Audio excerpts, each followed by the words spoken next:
Para sa bawat Pilipino. Alam ko na buo ang galit ninyo sa akin ngayon. Nauunawaan ko rin kung bakit. Lalo na at malaki ang halagang nakataya. Pero bago kayo humusga, hayaan ninyong ipaliwanag ko ang buong katotohanan. Matagal akong hindi nagsalita dahil may direktang utos sa akin.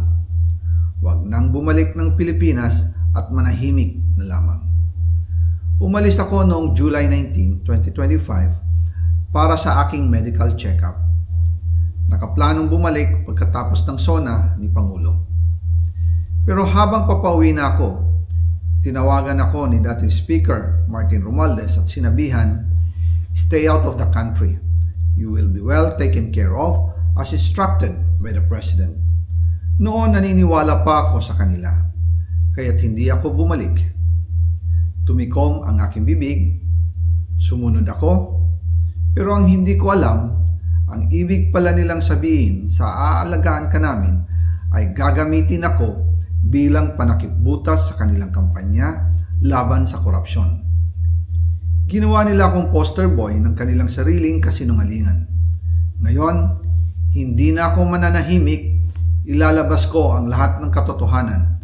May resibo, may ebidensya, at may pangalan.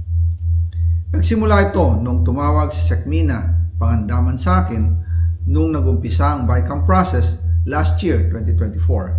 Ang sabi niya, katatapos lang ng meeting nila ni Pangulo at may instructions na mag-insert or magpasok ng 100 billion worth of projects sa BICAM.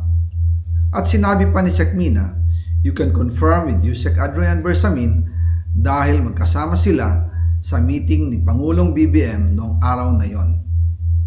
Tinawagan ko po agad si Yusek Adrian Bersamin at tinanong ko kung may instruction nga ba ang Pangulo na magpasok ng 100 billion during their meeting. Ang sabi niya ay totoo nga po. Right after our conversation, tinawagan ko po si dating Speaker Martin Romualdez at nireport ko ang instructions ng Presidente to insert the 100 billion projects. At sinabi niya sa akin, what the President wants, he gets.